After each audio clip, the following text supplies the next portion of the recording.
these little fellas here are called Humboldt penguins, and they're found in the same ocean as the sea lions. That is the Pacific Ocean. These fellas are just a bit further south, along the coast of Chile and Peru. Now they like warm weather because it's very close to the equator where they live, so they're not associated with ice and snow and freezing temperatures as you would expect. Now penguins are birds, as you guys all know. They are flightless birds. They lost their ability to fly about 40 million years ago, and that's because they don't need to fly. All their food lives underwater in the form of little fish like these sprat that we're giving to them. So they need to be able to swim very well in order to catch live fish. And as you can see, a few birds in the water there, well, one bird at the moment anyway, they are fairly well able to swim. They're very good swimmers. They can move at about 50 kilometers per hour through the water, and that's using their wings, which are now shaped like a sea lion's flippers and used pretty much the same way. And the fact that they're hydrodynamically shaped, that means sharp in the front and very cylindrical and sleek, so there's very little resistance in the water. Now, being birds, penguins lay eggs. Their nests are on the ground though, and there's actually a nice example of a nest at this big grass tussock over there at the base of it.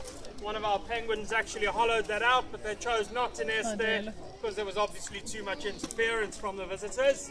But we have more nests at the back there that are well concealed, low growing bushes and trees, big clumps of boulders and huge rocks leaning to the side. All these are kind of areas that penguins would use in the wild. They'd also dig their own little nest tunnels or burrows, and they would normally dig them into guano, which is penguin poo. It's a nice polite word for penguin poo. So they'd actually dig into ancient piles of guano to make their nests, and this is one of the reasons why they are so endangered in the wild at the moment, because many years ago people discovered the wonders of guano, that it was very good for flowering plants, and they used to harvest it by the ton, and they never really cared about the penguins that were nesting in the guano. Unfortunately, in the process they destroyed many thousands of nests, and 100 years or a little bit more than 100 years ago there would have been about 1 million breeding birds, Humboldt penguins. Today they're less than 10,000, and that's because of one of the problems being guano, but also overfishing and habitat destruction.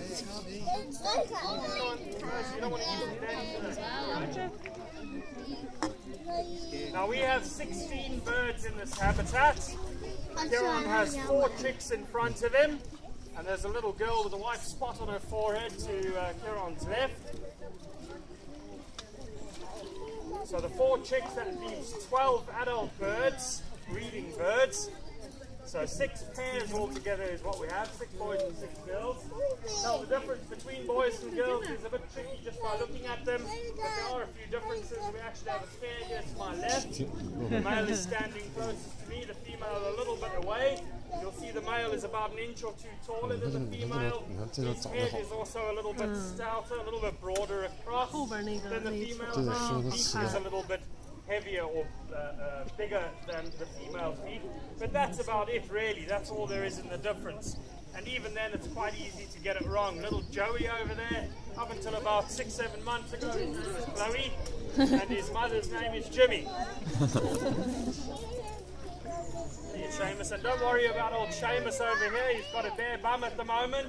You'll see some of our other penguins look a bit worse for wear as well. That female in the water has a couple of patches of feathers missing. They're all going through their annual molt now, so this is quite normal for them to look this way at this time of the year. The warmer weather comes in, it's easier to get rid of all your feathers because you don't really need them to insulate you. Now, having said that, I did say Humboldt penguins are warm weather loving types of penguin. The ocean that they hunt in though is very cold, so their feathers do keep them insulated against the icy water. So normally what happens is when they molt, they wouldn't be swimming too much or looking for food, so they would eat as much as they could before they start molting, so that they could do about a month without food out on land while they're replacing their old damaged feathers. Come on. Alrighty, now this is our penguin's second feed for the day. They had a nice big breakfast this morning, so this is just a little top-up feed, and they are rather full, because they're not attacking us as they normally would. So if you guys have any questions at this point about either the sea lions you saw earlier or the penguins we're looking at now, please fire away. Any questions? What's the maximum height they grow to? Maximum height? Yeah. This is it. That's it. Yeah. Female's just a little bit shorter, but they won't get any bigger. They generally reach their adult size within their first year, so they're very quick to grow.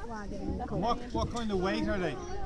They're actually quite hefty, compact little birds. They would be, I'd say, around about 3.5 to 5 kilograms from female up to male. All right. Where's the elephants around the corner? How many eggs would they lay per animal? We get 2 eggs on each nesting, but they will actually nest throughout the year. They're not restricted to breeding in spring. As long as they have loads of food, they'll produce eggs even in the middle of winter. All right.